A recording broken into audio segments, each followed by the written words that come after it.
बघा, श्री गुरुकडे गेल्यानंतर शिष्याने काय केलेले आहेत, प्रश्न विचारलेले आहेत.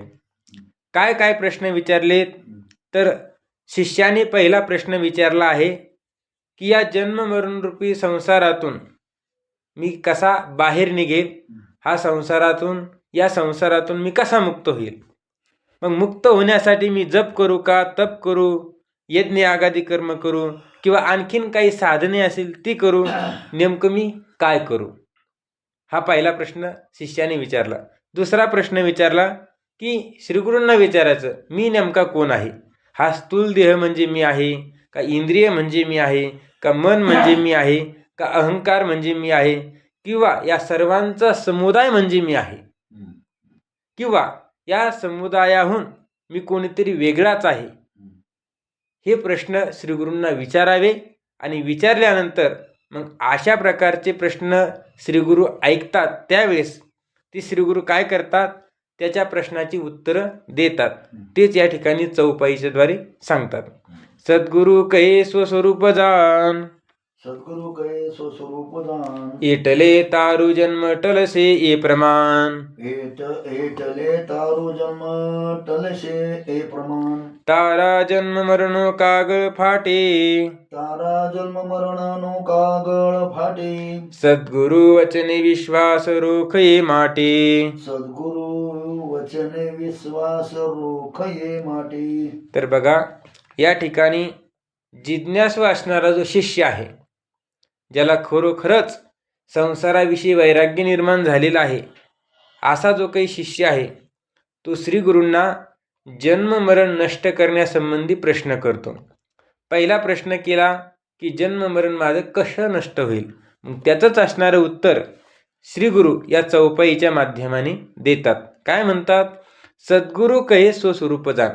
शिष्याने प्रश्न विचारला की गुरूंनी लगेच उत्तर दिलं, तुला जर जन्म मरणातून मुक्त व्हावं असं वाटत असेल, या संसारातून मुक्त व्हावं असं वाटत असेल, तर तू काय कर, स्वस्वरूप जाण. नेमकं तू कोण आहे, तुझं जे स्वरूप आहे ते तू काय कर, जाण. एटले तारो जन्म टलसे प्रमाण. एटले म्हणजे याने काय होईल, स्वस्वरूप जाणल्याने काय होईल, तर तारू म्हणजे तुझे, जन्म टलसे प्रमाण, तुझं जे काही जन्म मरण आहे हे नष्ट होईल, हे असं निश्चित तू मान. म्हणजे स्वस्वरूप जाणल्यानंतर जन्म मरणातून तू मुक्त होशील, हे तुला निश्चित रूपाने मी सांगतो. मग त्यासाठी काय करावं लागेल, आपल्याला स्वस्वरूप जाणावं लागेल. आणि ज्याने स्वस्वरूप जाणलं त्याला हा संसार दुःख देत नाही. आणि ज्याने स्वस्वरूप जाणलं नाही त्याला हा संसार काय करतो, रात्रंदिवस दुःख देतो. सतत त्याच्या मनामध्ये चिंता असते, भय असतं, मरणाची भीती असते, अनेक प्रकारचे काय असतात, तर त्या ठिकाणी विकार असतात. का असतात, तर स्वस्वरूप न जाणल्यामुळे. एटले तारू जन्म टलसे ए प्रमाण. म्हणून तू काय कर, तुझ्या स्वरूपाला जाण. आणि स्वरूपाला जाणल्यानंतर जन्म मरण नष्ट होईल, यासाठी नेमकं कसं काय तुम्ही असं म्हणता की स्वस्वरूप जाणल्यानंतर जन्म मरण नष्ट होईल. तर त्यासाठी उदाहरण देतात, तारा जन्म मरण कागळ फाटे. कागळ म्हणजे तुझं जे काही कर्म आहे, प्रारब्ध कर्म, संचित कर्म. प्रारब्ध कर्म तर भोगून संपावं लागेल, यात वाद नाही. पण संचित कर्मामध्ये जे काही जमलेलं पाप पुण्य आहे ते सगळं काय होईल, नष्ट होईल. आणि नष्ट झाल्यानंतर तुझं जन्ममरण जी काही परंपरा तू भोगतोय ती सुद्धा नष्ट होईल. म्हणजे त्या ठिकाणी कर्म ते नष्ट झालं की जन्ममरण नष्ट होईल. आणि ते कर्म कुठं लिहिलेलं आहे, तर त्या ठिकाणी चित्रगुप्ताजवळ लिहिलेलं आहे. आतापर्यंत तुम्ही जे जे कर्म केलेलं आहे त्या सर्व कर्माचा हिशोब कुठं आहे, चित्रगुप्ताजवळ. आणि मग त्या चित्रगुप्ताजवळ असणारी जी काही चिठ्ठी आहे कर्माची, ती काय होईल, फाटून जाईल. कशाने, तर स्वस्वरूपाला जाणल्याने. म्हणून सद्गुरु वचने विश्वास रोखे माटे. म्हणून तू काय कर, याकरिता तू सद्गुरूंच्या वचनावर विश्वास ठेव. सद्गुरूंच्या वचनावर विश्वास ठेव म्हणजे काय करायचंय तर स्वस्वरूपाला जाणायचे. कारण की या सृष्टीमध्ये श्रीगुरूच आपल्याला काय करू शकतात तर या संसारातून मुक्त करू शकतात. अन्य कोणीही या संसारातून मुक्त करू शकत नाही आणि त्यांच्यामध्ये सामर्थ्य सुद्धा नाही. बघा टीका. सद्गुरू म्हणतात की हे मुमुक्षो तू आपल्या स्वतःच्या रूपाला जाण. सद्गुरूंनी काय सांगितलं? अरे मुमुक्षो तू काय कर, तू स्वतःच्या स्वरूपाला जाण. म्हणजे आपण म्हणजे तू स्वतः. ज्यावेळेस आपल्याकडे घ्यायचं त्यावेळेस मी कसा आहे तर आपण स्वतः सच्चिदानंद रूप आहे. म्हणजे मी कसा आहे तर सच्चित आनंद स्वरूप मी आहे.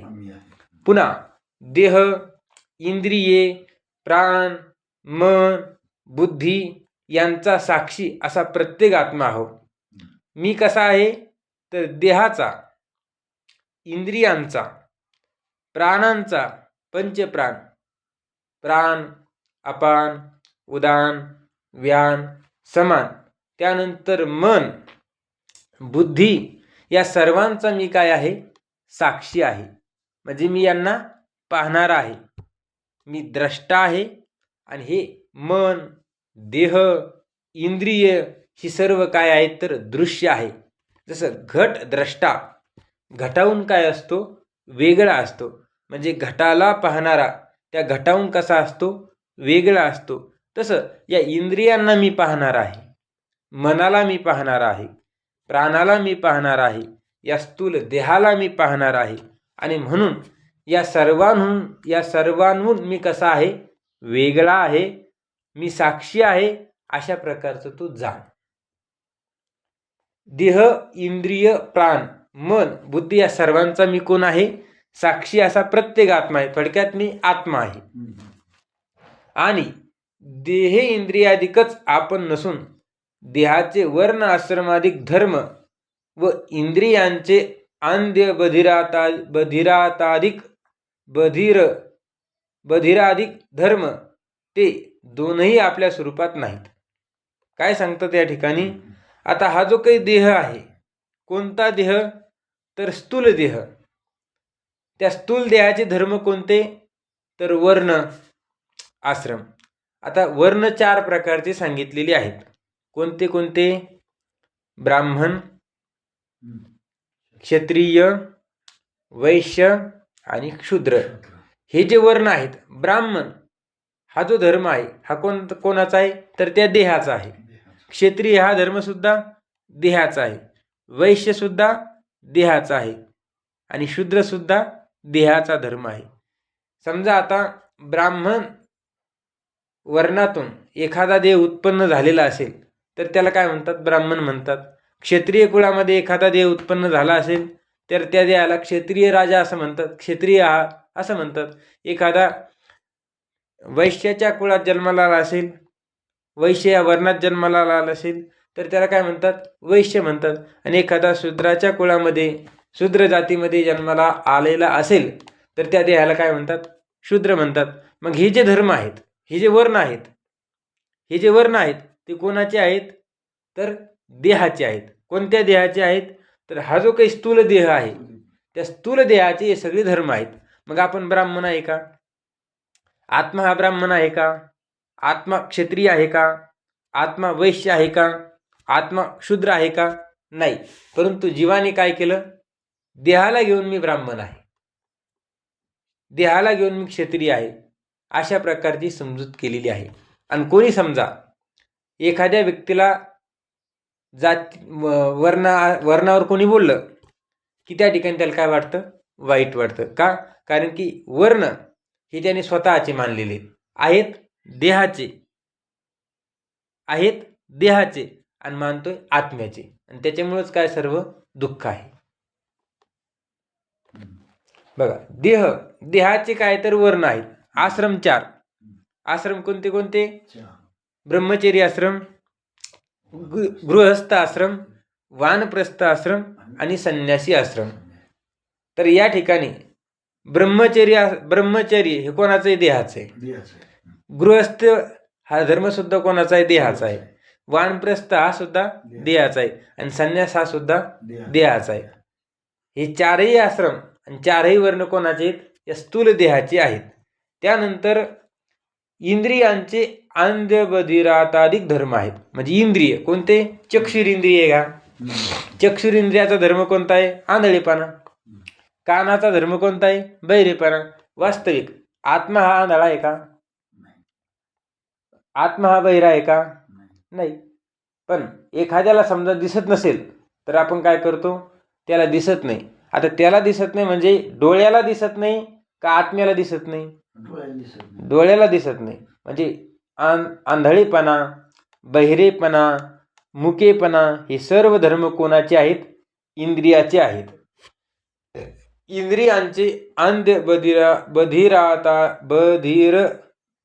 बधिरता अधिक धर्म हे दोनही आपल्या स्वरूपात नाहीत.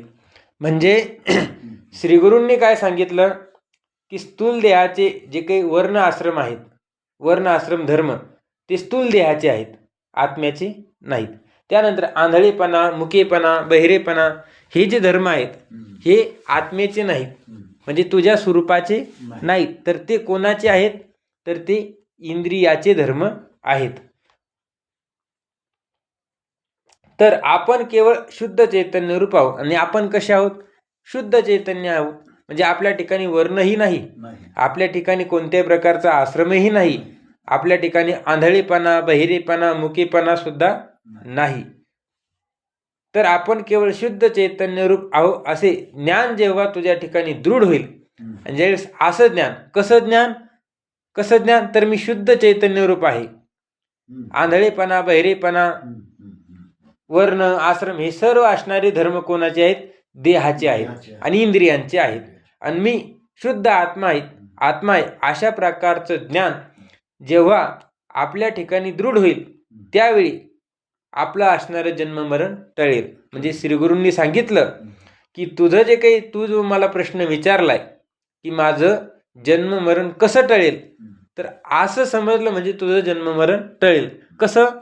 देह, इंद्रिय यांचे जे धर्म आहेत ते माझे नाहीत, मी त्यांच्याहून वेगळं आहे.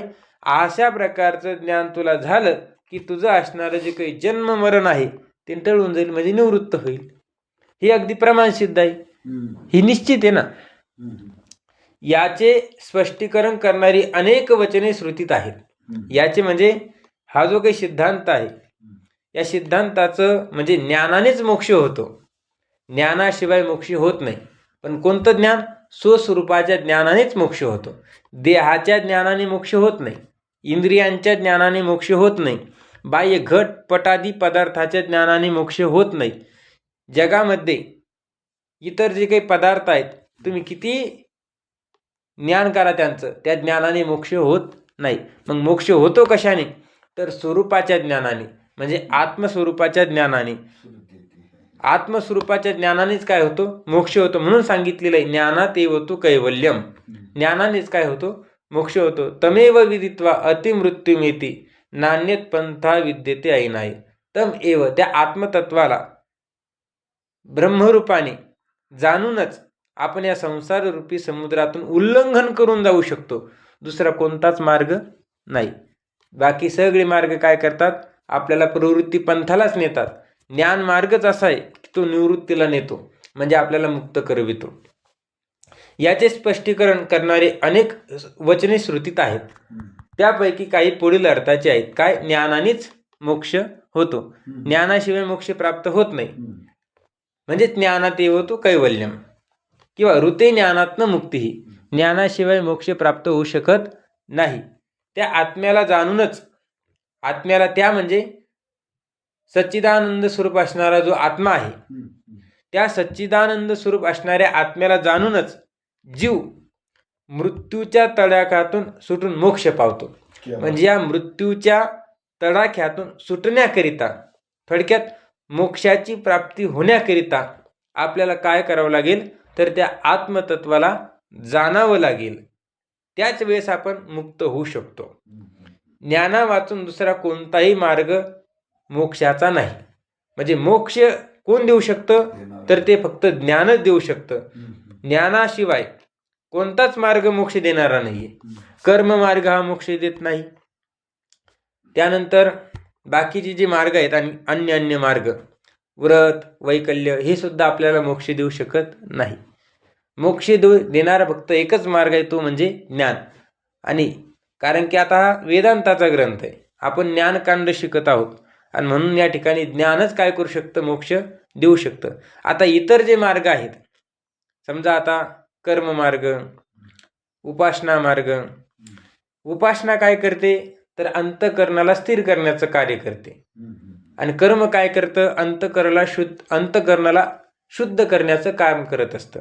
आणि ज्यावेळेस अंतःकरण शुद्ध होतं आणि स्थिर होतं, त्याच वेळेस आपल्याला ज्ञान प्राप्त होतं. आणि ज्ञान प्राप्त झालं की लगेच त्या ठिकाणी आपल्याला मोक्ष प्राप्त होतो.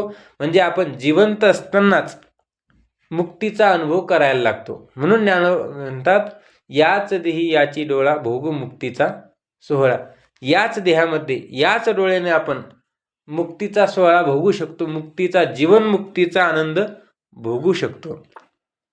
मेल्यानंतर मुक्ती नसते, मुक्ती ही जिवंत असतानाच असते. एक जीवनमुक्ती असते आणि एक विदेही मुक्ती असते. ज्ञान झाल्यानंतर जी मुक्ती होते, देह पडेपर्यंत, त्याला जीवनमुक्ती म्हणतात. आणि हा देह पडल्यानंतर त्याला विदेही मुक्ती म्हणतात.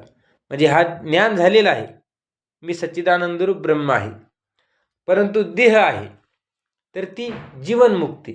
आणि हा देह पडल्यानंतर त्याला म्हणायचं विदेह मुक्ती.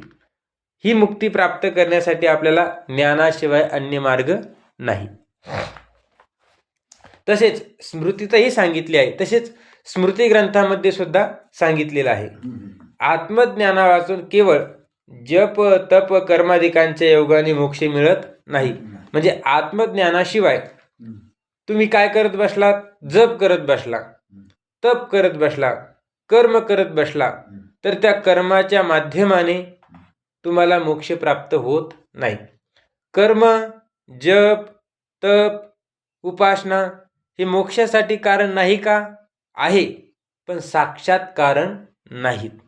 परंपरेनं काय आहे? कारण आहे. साक्षात कारण कोण आहे? तर ज्ञानच साक्षात कारण आहे. जसं सुखासाठी आणि दुःखासाठी साक्षात कारण कोण आहे? तर हे शरीर आहे. जोपर्यंत शरीर आहे तोपर्यंत सुखदुःख होणारच आहे. त्या सुखदुःखाला परंपरेनं कारण कोण आहे? तर धर्म अधर्म, अनुकूल प्रतिकूल ज्ञान हे परंपरेनं कारण सांगितलेले. म्हणजे अज्ञान हे परंपरेनं कारण आहे, आणि देह हा साक्षात काय सुखदुःखाला कारण आहे. कारण की विचारसागरमध्ये परंपरा सांगत असताना सांगितले की दुःखाला कारण कोण? शरीर. शरीराला कारण कोण? पाप आणि पुण्य. पाप आणि पुण्याला कारण कोण? राग आणि द्वेष. राग द्वेषाला कारण कोण? अनुकूल ज्ञान, प्रतिकूल ज्ञान. अनुकूल प्रतिकूल ज्ञानाला कारण कोण? भेद ज्ञान. आणि त्या भेद ज्ञानाला कारण कोण? आत्मस्वरूपाचं अज्ञान. म्हणजे परंपरेनं कारण कोण झालं? अज्ञान. आणि साक्षात कारण कोण झालं? तर हा देह. असंही म्हणता येईल, किंवा असंही म्हणता येईल की अज्ञान हेच काय आहे? साक्षात कारण आहे. कारण की देह तर दिसतोय, जीवनमुक्त जे काही संत आहेत, संत महात्मेत, त्यांचा देह दिसतोय, पण त्यांना दुःखाचा अनुभव नाही. का नाही? तर अज्ञान नाही. म्हणजे अज्ञान सुद्धा आपण दुःखाला कारण म्हणू शकतो, आणि शरीर सुद्धा दुःखाला कारण आहेच. तर जप तप कर्म इत्यादिकाच्या द्वारे आपल्याला आत्मज्ञान प्राप्त होण्यासाठी ते कारण ठरतात, पण मोक्षासाठी मात्र ते साक्षात कारण नाहीत. कारण ती कर्मे म्हणजे कर्म, निष्काम कर्म किंवा त्या ठिकाणी सकाम कर्म, ती कर्मे, जसं नित्यनैमित्तिक कर्म, काम्य कर्म, ही जी कर्म आहेत, काम्य कर्म नाही बरं का, नित्यनैमित्तिक कर्म अंतःकरण शुद्धीची साधने मात्र आहेत. केवळ अंतःकरण शुद्धीची साधन आहे कोण? कर्म करणं. त्यानंतर परंतु मोक्षाची साधन केवळ ज्ञानच आहे. परंतु मोक्षाचं साधन कोण आहे? तर ज्ञानच आहे. इत्यादी. ज्याप्रमाणे स्वयंपाक करावयाचा असला तर लाकडे, भांडी, धान्य इत्यादी त्याची जी केवळ साधने असतात तितक्यांनीच स्वयंपाक सिद्ध व्हावयाचा नाही, तर तो सिद्ध होण्यास अग्नीचे साह्य पाहिजे. स्वयंपाक करायचं म्हटलं तर त्या ठिकाणी केवळ लाकडं असून जमत नाही, भांडे असून धान्य असून जमत नाही, तर अग्नीसुद्धा त्या ठिकाणी लागतो. अग्नी नसेल तर स्वयंपाक होऊ शकत, सगळी सामुग्री पण अग्नीच नाही, स्वयंपाक होऊ शकत नाही. त्याचप्रमाणे ज्ञाना वाचून मोक्ष प्राप्त होत नाही.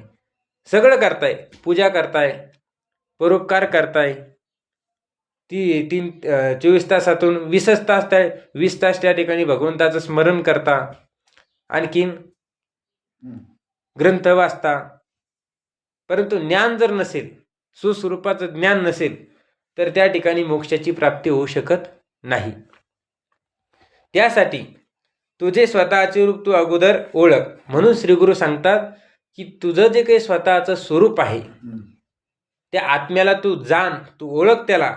हेच चौपाईच्या पूर्वार्धात सांगितलेलं आहे. काय सांगितलं चौपाईच्या पूर्वार्धात?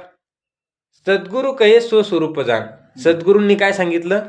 स्वस्वरूपाला जाण. आणि या ज्ञानाच्या योगानेच, म्हणजे स्वस्वरूपाला जाणण्याच्या योगानेच जन्म मरणादी दुःखाची निवृत्ती होते, असं जे सांगितलं आहे ते श्रुतीचे प्रमाण, स्मृतीचे प्रमाण त्याच्यावरून सिद्ध होतं. म्हणजे श्रुती स्मृतीतल्या प्रमाणावरून अगदी यथार्थ आहे असं निरूपण करून, म्हणजे स्वस्वरूपाला जाणल्यानंतर जन्म मरणाची जी काही परंपरा आहे, जन्म मरणाचं जे दुःख आहे, त्यातून आपण बाहेर निघू शकतो. ही श्रुतीच्या प्रमाणावरून सिद्ध आहे आणि ते यथार्थ सुद्धा आहे. तेच उत्तरार्धात ते ज्ञान प्राप्त होण्यासाठी व जन्मादी दुःखाची कारणे जी पापादी कर्मे त्यांची निवृत्ती होण्यासाठी ब्रह्मनिष्ठ सद्गुरूच्या सदुपदेशावर विश्वास ठेवावा, अशाविषयी निरूपण केलेलं आहे. आता चौपाईचा जो काही पूर्वार्ध आहे त्याने काय सांगितलं? स्वस्वरूपाला जाणल्यानंतर तुझं जन्ममरणाचं दुःख नष्ट होईल. जन्ममरणाचं दुःख नष्ट होईल. आणि ते नष्ट होण्यासाठी, म्हणजे ज्ञान प्राप्त होण्यासाठी आणि जन्ममरणाचं दुःख नष्ट होण्यासाठी, किंवा जन्ममरणाला कारण असणारे जे काही पाप पुण्य आहे त्या पाप पुण्याची निवृत्ती होण्यासाठी 3 गोष्टी. मोक्ष प्राप्त होण्यासाठी पहिली गोष्ट म्हणजे ज्ञान प्राप्त होण्यासाठी, ज्ञान प्राप्त झाल्यानंतर मोक्ष प्राप्त होण्यासाठी, जन्मादी दुःखाची कारणं ती नष्ट होण्यासाठी. जन्मादी दुःखाची कारणं कोण आहेत? पाप आणि पुण्य. ती पाप आणि पुण्य निवृत्त होण्यासाठी सद्गुरूंनी जो काही उपदेश तुम्हाला केलेला आहे त्या उपदेशावर विश्वास ठेवावा, असं उत्तरार्धाने सांगितलेलं आहे. म्हणजे सद्गुरूच्या वचनावर काय ठेवावा? विश्वास ठेवावा. आणि जर आपण तसं केलं तर आपल्याला ज्ञानही प्राप्त होईल. जन्म आणि मरण त्यापासून होणारं जे दुःख आहे आणि त्या दुःखाची जी कारणं आहेत पाप, ती पापरूपी कर्मसुद्धा काय होईल? निवृत्त होतील, जर आपण सद्गुरूंच्या वचनावर विश्वास ठेवला तर. ते सांगतात, तारा जन्म मरणो कागळ फाटे. तारा म्हणजे तुझं जन्म मरणाचा जो काही कागद आहे तो काय होईल? फाटून जाईल. म्हणजे थोडक्यात काय? म्हणजे तुला जन्म मरण देणारी जी ललाट पत्रिका तिच्या चिंध्या होतील. जर आपण स्वस्वरूपाला जाणलं आणि स्वस्वरूपाला जाणण्यासाठी सद्गुरूंच्या वचनावर जर विश्वास ठेवला तर जी काही जन्म मरण देणारी ललाट पत्रिका आहे ती काय होईल? फाटून जाईल. आणि जन्म मरण पत्रिका, ललाट पत्रिका फाटली की मग दुःखाची कारणं सुद्धा नष्ट होतात आणि दुःख सुद्धा नष्ट होतात. आणि दुःख नष्ट झालं की त्या ठिकाणी मग आनंदच आनंद आहे. म्हणून काय करायचंय? स्वस्वरूपाला जाणायचंय. आणि स्वस्वरूप जाणण्यासाठी श्रीगुरूंच्या वचनावर काय ठेवायचा आहे? विश्वास ठेवायचा आहे. याचा स्पष्ट अर्थ इतकाच की जर तू सद्गुरूंच्या उपदेश वचनावर विश्वास ठेवशील, याचा स्पष्ट अर्थ काय, तात्पर्य काय? जर सद्गुरूंच्या उपदेशावर विश्वास जर तू ठेवलास तर तुझी जी काही जन्म मरण देणारी जी तुझी ललाट पत्रिका आहे तिचे तुकडे तुकडे होऊन तुला पुन्हा जन्ममरण दुःख होणार नाही. म्हणजे सद्गुरूंच्या वचनावर जर आपण विश्वास ठेवला, आपण हो, तुम्ही हो किंवा अन्य कोणी हो, म्हणजे श्रीगुरु शिष्याला सांगतात, याचं तात्पर्य सांगतात, जर आपण श्रीगुरूंच्या वचनावर विश्वास ठेवला तर आपल्याला जन्म मरण देणारी जी काही ललाट पत्रिका आहे ती फाटून जाईल. आणि ती फाटली म्हणजे आपल्याला पुन्हा जन्मनं, पुन्हा मरणं, पुनरपी जननम पुनरपी मरणं, हा जो काही संसार आहे, हा संसार आपल्याला प्राप्त होणार नाही. आपण मुक्त होऊन जाऊ. अशा प्रकारचं त्या ठिकाणी शिष्याने विचारलेल्या पहिल्या प्रश्नाचं उत्तर या ठिकाणी श्रीगुरु देत आहेत. शिष्याने प्रश्न काय केला होता की या जन्म मरण परंपरा जी माझ्या मागं लागलेली आहे, यातून मी कसा बाहेर निघू, ही जन्म मरण परंपरा माझी कशी नष्ट होईल. तर गुरूंनी सांगितलं की तू स्वस्वरूपाला जाण, तुझी जन्म मरण परंपरा नष्ट होईल. ठीक. ओम पूर्णमदः पूर्णमिद पूर्णात् पूर्णमुदच्यते पूर्णस्य पूर्णमादाय पूर्णमेवावशिष्यते. ओम शांती शांती शांती.